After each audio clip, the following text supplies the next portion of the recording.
Bona tarda, benvingudes i benvinguts. Moltes gràcies per ser aquí. Us presentem a la Candy Chévez i a la Sònia Mancongo.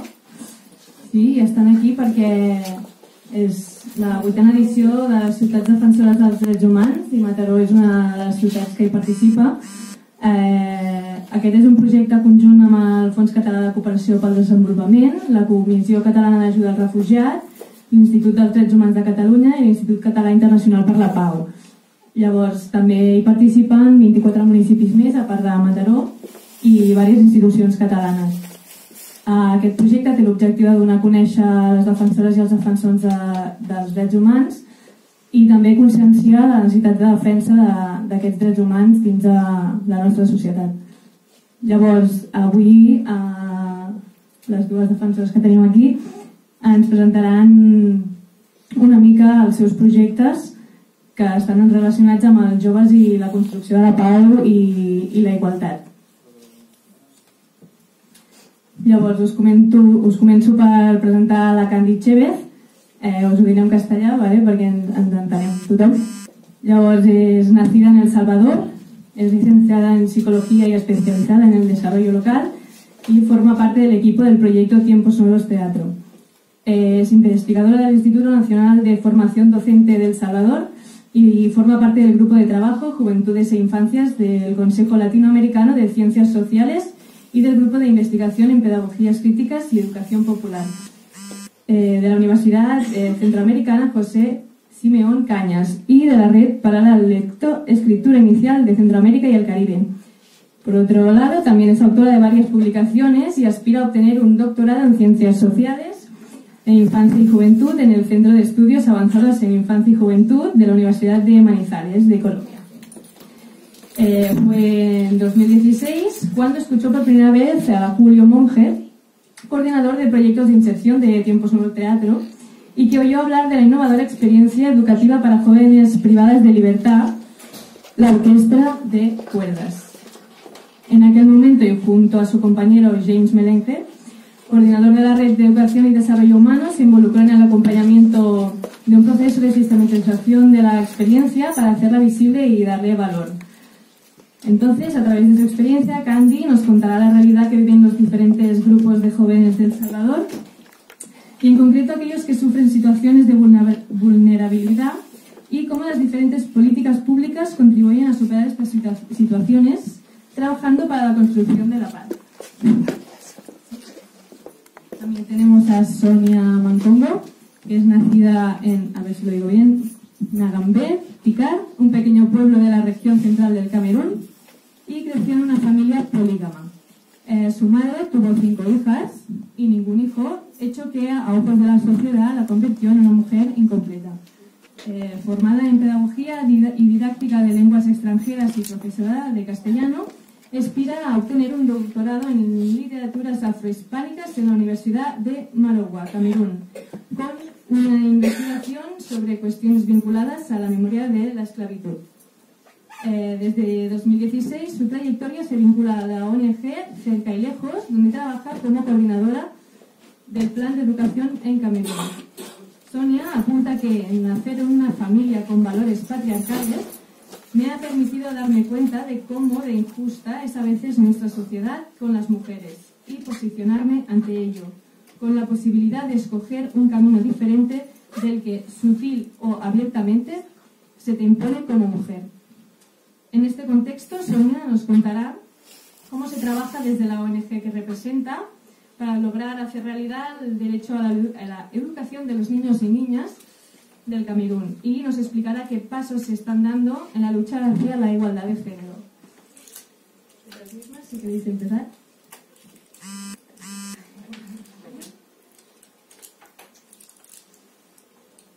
Muchas gracias. ¿Se escucha bien? No.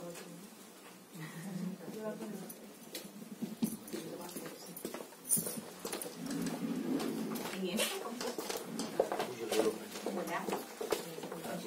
Hola. Hola.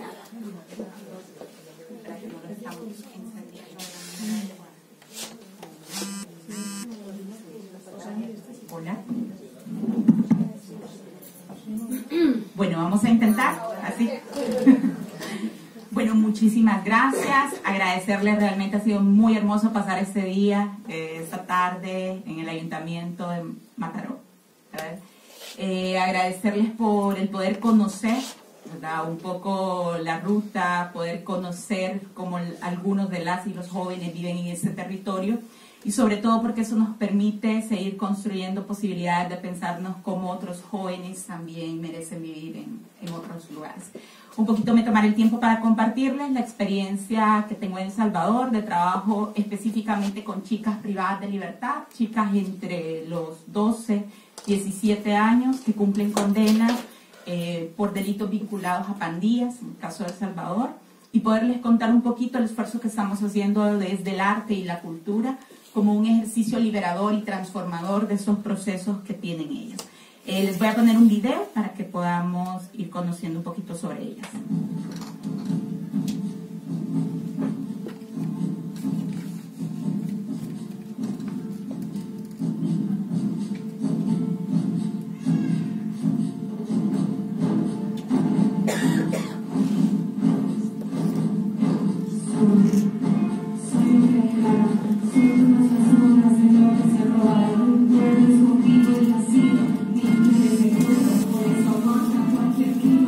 Soy una fábrica de oro.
Bueno, un poquito ese video era para que conocieran acerca de las chicas que les voy a contar. Un poco mi trabajo en El Salvador en ese momento es trabajar por la defensa de los derechos de jóvenes que nacieron en contextos de conflicto social, jóvenes que nacieron en barrios estigmatizados por las presencias de las pandillas. El Salvador, no sé cuántos sabrán dónde está ubicado en el mapa. Siempre que hago la encuesta me dicen en Sudamérica, pero no, está un poco más arriba. El Salvador es un país centroamericano, estamos cerca de Guatemala, cerca de Honduras, abajo de México, por si les suena un poco familiar. Un país muy pequeño, un país más pequeño que Cataluña, somos 6,5 millones de habitantes, el 55% de la población menor de 30 años, un país muy joven, un país que vivió 12 años de conflicto armado entre la época del 80 y de 1992, pero que los tiempos de paz significaron una mayor violencia que en tiempos de guerra. En tiempos de paz, la situación de violencia alcanzó tasas muy altas, y esta característica es que las principales víctimas de esta situación son las y los jóvenes, ¿verdad? En El Salvador, quienes mueren actualmente son los jóvenes. Son jóvenes entre 12 y 18 años. Y también los jóvenes enfrentan toda una situación de estigmatización, de criminalización y de exterminio por parte de distintos actores dentro de la sociedad. Entonces, nuestro papel desde la organización Tiempos Nuevos Teatro es la defensa de los derechos de estos jóvenes que la sociedad y el Estado piensa que no tiene derechos. Jóvenes que por nacer en determinadas condiciones y por haber estado en algún momento involucrados por una u otra razón con las pandillas, consideran que ya no merecen una segunda oportunidad para rehacer sus vidas. El trabajo que nosotros realizamos desde el 2015 es una intervención muy específica de arte y cultura, dentro de un centro que alberga alrededor de 100 chicas que llegan entre los 12 y los 15 años, y que cumplen condenas que pueden ir de 3 hasta 15 años, es decir, toda su juventud literalmente puede estar dentro de estos espacios. Las chicas, sobre todo, yo les comentaba a las compañeras con las que tuve oportunidad de conversar, la situación que viven las mujeres jóvenes es muy diferente a la de los chicos, porque las mujeres jóvenes no siempre dicen que quieren estar en la estructura, muchas veces a ellas las eligen para que sean las parejas de los jóvenes que están dentro de las pandillas. Y una mujer joven no se puede negar a eso. El negarse significa la muerte dentro de su territorio. Entonces muchas chicas tienen que emigrar, muchas chicas se tienen que ir de sus territorios si alguien quiere que ella sea su pareja. Otras chicas aceptan el involucrarse o ser parejas de los chicos de pandilla por protección de situaciones de violencia que viven en su familia. Muchas de las jóvenes con las que nosotros trabajamos, casi el 90% de las jóvenes, han sufrido violencia sexual en sus familias desde muy temprana edad. Y la pandilla es una búsqueda de protección, es una búsqueda de no seguir teniendo este tipo de abuso. Pero dentro de la pandilla existe otro tipo de violencia que comienzan a recibir. Es decir, son chicas que desde muy temprana edad vienen viviendo diferentes tipos de violencia y que dentro de estos centros también continúan siendo permanentes. Estos días he tenido la oportunidad de compartir con muchos jóvenes, como ustedes, y a todos les decía, el principal objetivo de poder hacer estos encuentros en los distintos municipios es también tener la posibilidad de pensarnos qué pasa en otros países y dónde están otros jóvenes como nosotros en este momento. ¿Qué está pasando con esos jóvenes que no tienen las mismas oportunidades que nosotros? Que aunque muchas veces nosotros nos consideremos que no tenemos todas las oportunidades de venir, pero que hay otros que le están pasando de otra forma porque no tienen la posibilidad de elegir lo más mínimo en sus proyectos de vida y no tienen ni siquiera la posibilidad de pensarse un proyecto de vida diferente. El Salvador es un país cuya estrategia para el manejo de la violencia ha sido la implementación de más violencia.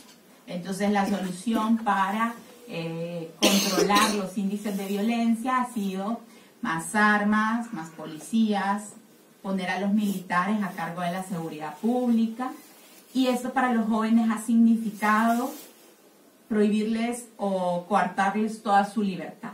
Por ejemplo, los chicos y chicas de determinados barrios, y sobre todo los chicos, no tienen la libertad de tener determinado corte de cabello, no pueden andar con un vestuario determinado, no pueden usar aretes, no pueden usar tatuajes, independientemente no tengan nada que ver con la pandilla, ¿verdad? Simplemente por vivir en esos territorios los chicos no pueden estar así, porque eso significa que la policía o los militares los puede detener, la policía o los militares se los pueden llevar detenidos, los pueden golpear, pueden hacer lo que quieran sin que nadie diga nada, ¿verdad? ¿Por qué nadie dice nada? Porque la sociedad espera, en efecto, eso de la seguridad del país, ¿verdad? Porque la sociedad piensa que esa es la forma de tener controlados a estos jóvenes que considera un riesgo para el país. Entonces, desde TNT hacemos un esfuerzo por visibilizar primero que estos jóvenes no eligieron este camino ante otras opciones en su vida. Es decir, yo siempre pongo de ejemplo un chico o una chica que se involucra en estos escenarios. No es que dice, a ver, ¿qué quiero? Quiero ir a la universidad, quiero ir a la escuela o quiero involucrarme en la pandilla. El tema es que estos chicos no tienen esa posibilidad de elegir. O sea, no pueden ni siquiera decir, no quiero seguir estudiando. Ellos en realidad no pueden estar estudiando por muchas razones. Entonces, en este sentido, dentro de los centros también hay un concepto de creer que las chicas al salir no van a hacer nada diferente.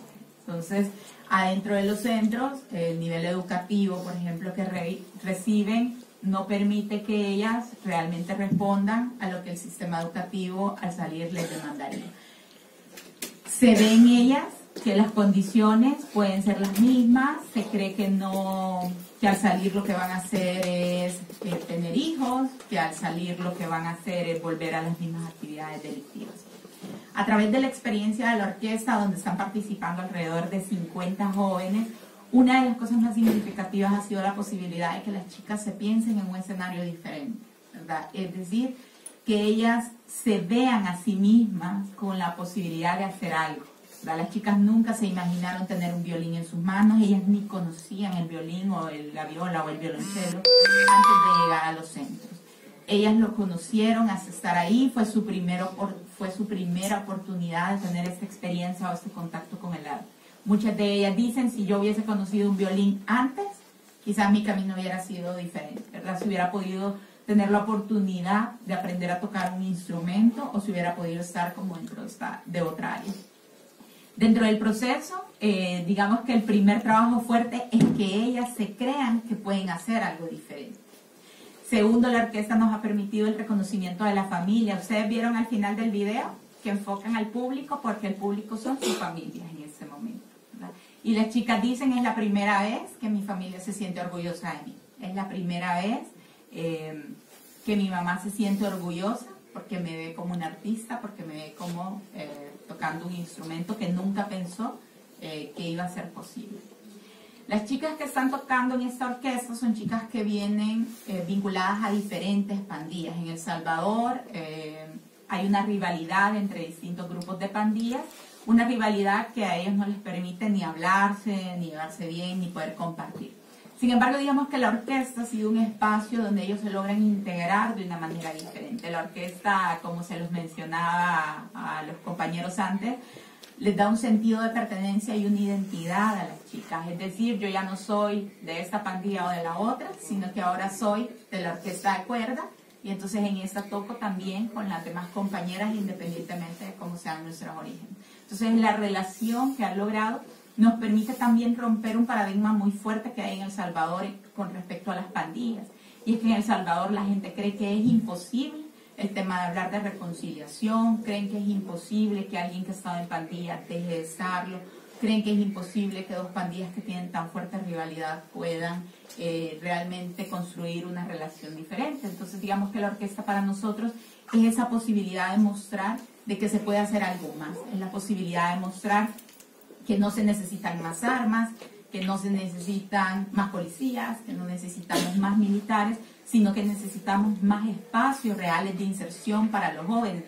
No más espacios de inserción después de estar en la cárcel, espacios de inserción antes de llegar a la cárcel. Entonces nosotros en efecto nos negamos, por ejemplo, al uso de la palabra reinserción, porque en realidad las jóvenes con las que trabajamos jamás estuvieron insertadas en una dinámica social que permitiera el cumplimiento de sus derechos. son chicas alejadas de los procesos culturales, artísticos, educativos, ¿verdad? Entonces, ¿cómo generar esas oportunidades distintas para que las y los jóvenes realmente puedan integrarse y ver otras posibilidades y otros horizontes? Otro tema fundamental para nosotros es el tema de la inserción también en temas laborales. Son chicas cuya condición económica es muy fuerte, chicas que tienen que ver cómo hacer para ayudarles a sus familias a comer. Pero resulta que por haber estado en la cárcel nadie les quiere dar un trabajo. Son chicas también muy estigmatizadas por haber estado ahí. Y la música también nos ayuda a sensibilizar a la sociedad. La música nos ayuda a poder ver que las personas digan no. Ella también tiene otras caras, ella también tiene otras cosas que hace además de haber estado incluida en esos procesos.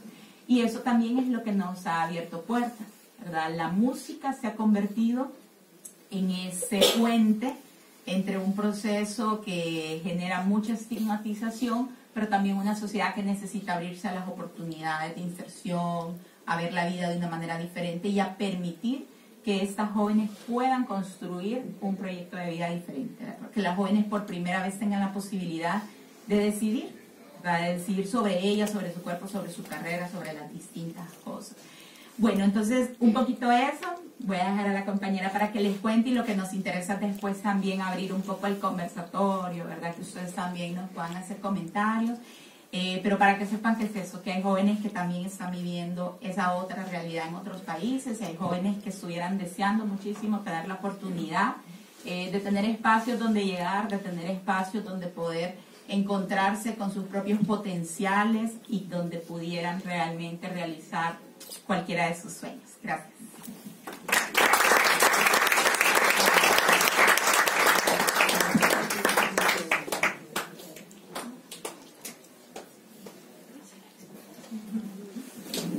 Pues muchas gracias a todos por haber venido, y conmigo desde Candy todo esto, todas estas semanas, estos días que han pasado, cada charla, cada momento de encuentro ha sido para mí, imagino que para nosotros todos, una experiencia más o menos particular.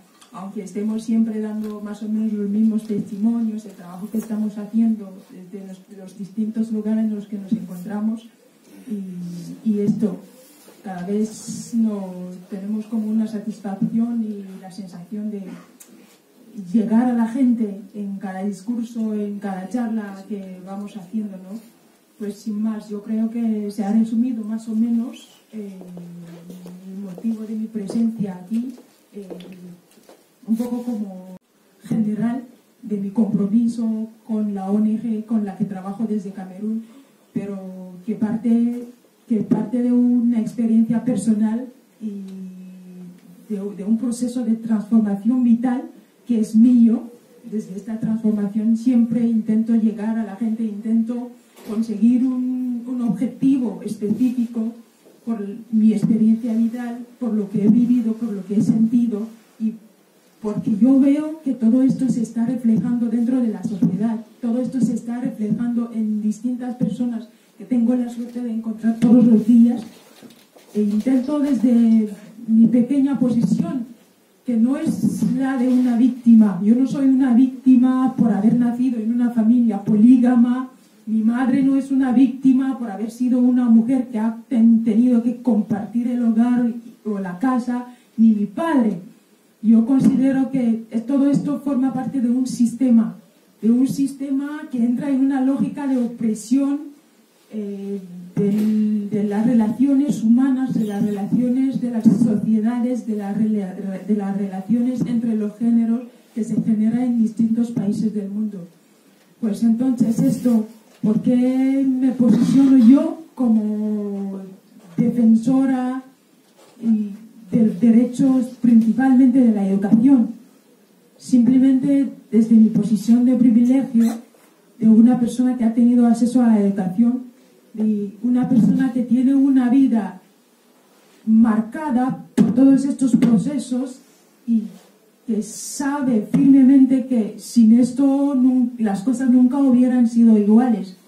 Ser producto de una madre que ha sido estigmatizada en una sociedad, en su propia casa, porque solo había tenido hijas, lo que no está, es que está mal visto, pero se ve como una cosa incompleta, ¿no? Y que es algo de la naturaleza, es algo que no está programado y que al final ver cómo nuestras propias vidas y su vida, su condición de mujer ha sido aniquilada por este hecho y ver hasta qué punto a veces el pensamiento, las creencias socioculturales nos afectan de una forma que he visto de un día a otro mi vida marcada y las de mis hermanas marcadas por este hecho de que muy pocas personas pensaban que nosotros como niñas podríamos ser capaces de estudiar, de entender las cosas, de sentarme hoy en esta mesa dando una charla. Y ha sido el fruto de un proceso bastante difícil emocionalmente, porque se trata de tu familia, porque se trata de las personas que se supone que son las personas que te tienen que proteger, son las personas que te tienen que entender. Pero esto, que un proceso que nos podría haber destruido, pero que nos ha ido llenando de tantos sueños, de tantas voluntades, y que al final ha hecho de nosotros mujeres que han podido elegir un camino diferente. Lo que nuestra madre, por ejemplo, no ha podido hacer, porque en este momento en el que se decidió que se iba a estar en una casa con otra mujer, que iba a compartir su marido, la primera cosa que ha querido hacer ha sido irse. Pero ¿cómo irte dejando a 5 hijas que tienen todas menos de 12 años?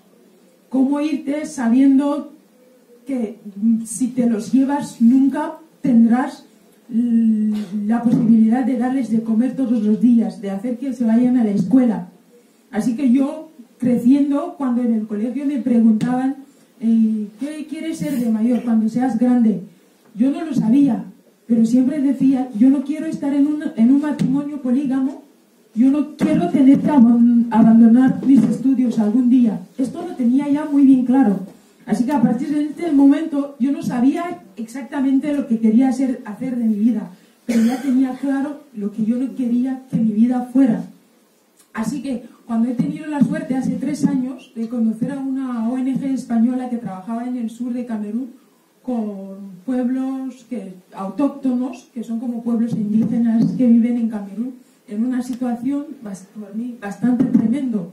Cuando tú imaginas que dentro del mismo país, dentro de las mismas estructuras, donde se considera que las estructuras comunes, los derechos humanos son de todos, imaginar que en otras zonas se están repitiendo una lógica de la opresión hacia otras personas simplemente porque han nacido en unas circunstancias diferentes, porque han nacido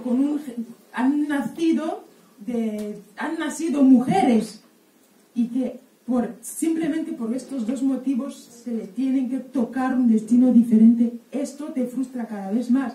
Esto a mí personalmente me ha ido afirmándome en estas convicciones que yo tenía de que el discurso de los países africanos que se repite todos los días cada vez más, que aspiramos al desarrollo, estamos en el camino de la emergencia, y que no toma en consideración el hecho de que todos los derechos no están llegando a toda la población, no está llegando ni siquiera a la mayoría, porque ahora mismo solo llega a una minoría, que es la que tiene poder, que es la que pertenece al buen grupo, que es la que se lo queda todo, y al resto de la población, como pueden ser los grupos como las mujeres, por ejemplo, se los dejan de lado.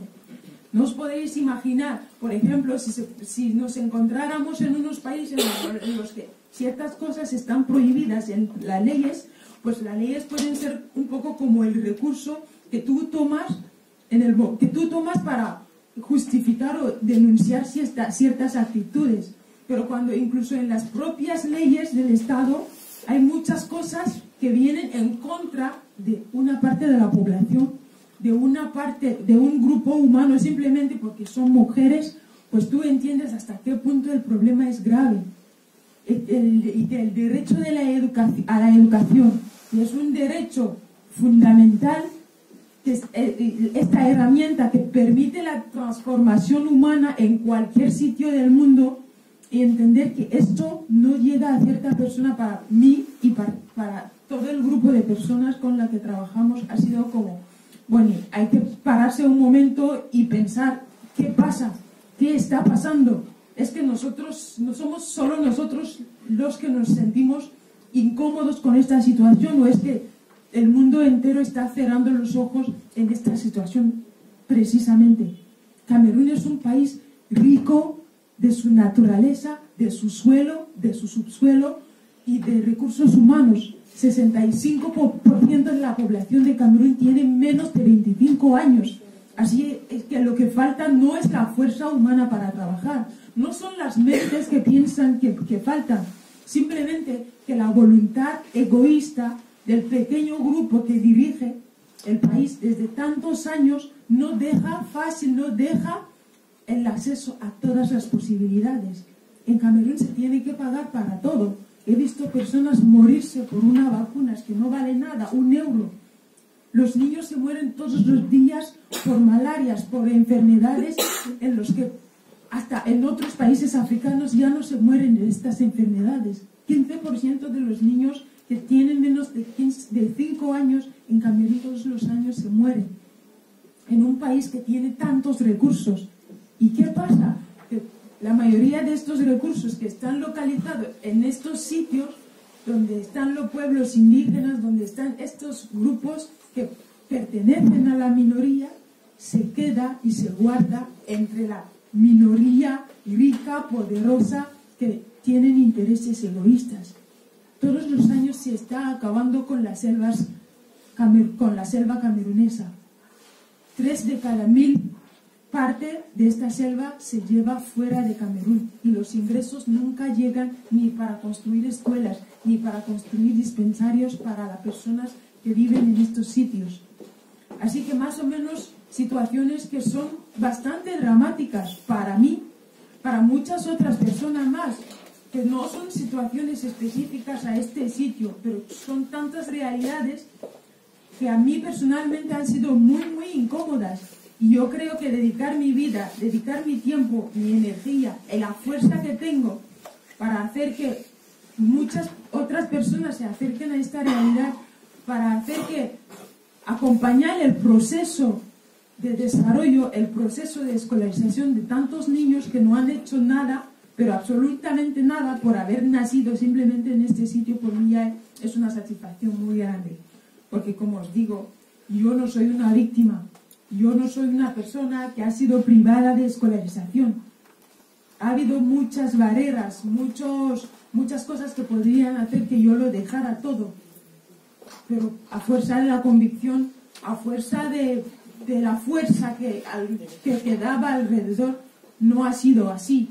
Y sería injusto, pero muy, muy injusto, haber pasado por tantos procesos y cerrar los ojos en lo que tú ves delante de ti, que tú ves que se están repitiendo y que te está corriendo el riesgo de que las generaciones que van a venir después de nosotros pudiesen vivir todo esto. Mi madre ha vivido una situación concreta específica y yo hoy en día he tenido la posibilidad de vivir otra, pero hay tantas cosas que siguen, que quedan cosas por las que plantar batallas. Hay tantas cosas por las que nos sentimos incómodos, y nos juntamos entonces por lo menos para que las próximas generaciones, por lo menos después de nosotros, incluso si no tenemos suficientemente vida para verlo, para vivirlo, por lo menos que las demás generaciones que vendrán después de nosotros pudieran conocer otras realidades, que puedan luchar por otras cosas ya no por las mismas cosas de siempre. Así que un privilegio para mí estar aquí y poder dar estos testimonios, quizá acercar a otras personas que son jóvenes, que son personas que tienen esta sensibilidad particular, porque sí las hay en todos los sitios del mundo, y bueno, hacer entender el mensaje de esta persona, la voz de estas personas que a veces no llega en todos los sitios. Así que muchas gracias.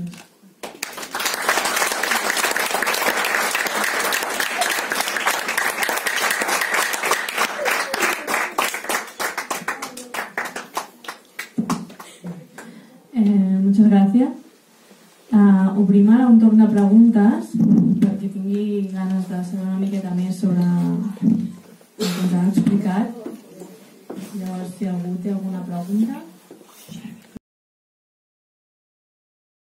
Pues yo soy Sonia Mancongo y yo tengo el honor de ser una de las 6 activistas invitados este año para el Congreso de los Defensores de Derechos Humanos aquí en Cataluña. Y pues yo trabajo desde Camerún con la ONG Cerca y Lejos en defensa, en el acompañamiento hacia el desarrollo de los pueblos pigmeos Baka del sur de Camerún principalmente, pero con programas en el extremo norte también de educación y de escolarización de las mujeres, principalmente a través del plan de educación, porque yo soy la coordinadora desde Camerún del plan de educación que acompaña a esta gente que tiene muchas dificultades en el acceso a los recursos más básicos como la salud y la educación, principalmente pueblos que constituyen una minoría étnica dentro del conjunto de Camerún y donde el tema de la educación todavía sigue siendo un problema muy grave y profundo, porque estamos con muchos niños, muchas familias analfabetas entre comillas, y que un pueblo que tiene un modo de vida y unas culturas que hace que al final se encuentran en una situación de marginación dentro del sistema de las estructuras de los demás grupos. Es el caso principalmente de los pigmeos del sur de Camerún y con mujeres y chicas que tienen dificultades en el acceso a la educación, principalmente por distintos motivos que están relacionados a temas socioculturales, pero también porque son zonas que se encuentran en pueblos de conflictos y con una forma de pensar, el peso de la tradición que hace que muchas chicas no llegan a ir a la escuela. Y por distintos motivos, que principalmente son por falta de recursos, son porque son las que se quedan en casa a ayudar a los padres, son las que se quedan en casa a cuidar a sus hermanos, y el gobierno al mismo momento tampoco está respondiendo a estos problemas específicos. Se nota que todos los niños más o menos entran en el sistema escolar en el mismo momento, pero a partir de algún momento hay como una desescolarización en masa de todas las chicas. Entonces hay que identificar por qué hay esta desescolarización y cuáles son las respuestas que hay que dar. Así que esto resume más o menos el trabajo que estamos haciendo ahí con estas minorías étnicas y principalmente con las niñas. Finalmente, Sonia, no te voy a entretener mucho más. Quiero que me des tu valoración personal como Sonia de todo lo que estás haciendo, todo lo que estás viendo. ¿Qué supone para ti a nivel personal? A nivel personal supone para mí hacer un trabajo, hacer un testimonio desde mi privilegio como mujer, desde mi privilegio como persona que ha tenido la suerte de tener acceso a la educación en un ambiente que no es siempre evidente, porque al final pues les pasa a estos pueblos que constituyen la minoría, pero son situaciones que son características de muchos sitios en este país. Entonces, para mí, en mi vida, la educación lo ha representado todo. No hubiera tenido ni la ocasión de estar aquí hoy en día en este congreso, de no haber podido estudiar. Así que entiendo desde esta posición lo importante que es y lo complicado que puede ser para un niño cuando se ve limitado el acceso a esto. Cuando más se habla de camino hacia el desarrollo humano y el desarrollo de toda la sociedad. Así que por mí es esto. Te entiendo que es un privilegio. Última pregunta, no te voy a entretener más. Quiero que mires aquí a cámara, sí, y a toda esa gente que todavía está en esas situaciones tan pésimas y tan precarias que me estás describiendo, sí, quiero que les des un mensaje a toda esa gente. Mira a la cámara como si estuvieras hablando con ellos. Pues yo, ¿qué les diría? Que nuestro futuro está en nuestras manos y que este camino no están solos, que hay muchas personas que creen en los retos de la educación, que creen en los retos del desarrollo en todos los sitios del mundo y principalmente en España, donde me encuentro ahora, y que están dispuestos a acompañarles. Mi nombre es Candy Chévez, de El Salvador, soy psicóloga social y formo parte de la organización Tiempos Nuevos Teatro, una organización que trabaja la promoción del arte y la cultura como medio liberador de transformación social. Trabajamos con mujeres jóvenes privadas de libertad, jóvenes que han llegado a la cárcel entre los 12 y los 15 años, vinculadas sobre todo por delitos asociados a pandillas, en el caso de El Salvador. Y trabajamos un proyecto que busca, a partir del arte, transformar las vidas de las jóvenes, pero también generar en la sociedad las posibilidades de tener una mirada diferente a las y los jóvenes que viven situaciones de conflicto social en el país. Perfecto. ¿Por qué crees que la cultura es la vía y el camino que hay que seguir para solucionar todos estos problemas? En primer lugar, porque la cultura y el arte nos ha permitido ver un lado humano en las personas. Nosotros a través del proyecto nos hemos dado cuenta cómo el arte sensibiliza, cómo el arte permite reconocer las historias, las biografías de cada persona y cómo el arte también permite la relación de una forma diferente con nosotros. En nuestro caso trabajamos con chicas de distintas pandillas en El Salvador y a través del arte hemos permitido que se quiten esa camisa de la pandilla y se pongan una camisa de una orquesta de cuerdas, que es precisamente el proyecto que nosotros trabajamos. Me encanta cómo suena. Ahora voy a pedirte que me hagas una valoración, pero ya no a nivel de como psicóloga, sino a nivel personal. ¿Qué supone para ti, como mujer y como psicóloga, estar en este proyecto y estar en estos proyectos con toda esta gente con la que tenemos hoy el placer de estar aquí hablando? Para mí un aprendizaje sumamente grande, la posibilidad también de pensarnos otros mundos, entender que no estamos solos tampoco en estas iniciativas, ¿verdad? Llenarnos de mucha esperanza en las luchas sociales que estamos haciendo. Significa también construir redes para hacer otros mundos posibles, construir redes también para poder resistir ante las dificultades que se nos presentan diariamente en estos contextos de lucha por la defensa de los derechos humanos. Perfecto. Y finalmente, para acabar, quiero que mires a cámara. La magia de YouTube nos permite eso, que este vídeo, estas palabras tuyas sean recogidas y puedan verse a través del mundo entero. Así que para toda esa gente que está en situación desfavorable, que está en problemas, que quiere sobre todo salir de ese círculo vicioso, ¿qué les dirías? Bueno, que vale la pena probar por otros caminos, vale la pena saber que existen personas también que están dispuestas a acompañar, que existen personas que creemos en que hay segundas oportunidades, que existen personas también que creemos que las oportunidades se tienen que generar desde los territorios de una manera diferente y que nunca hay que dejar de luchar precisamente para construir otros sueños, otras posibilidades.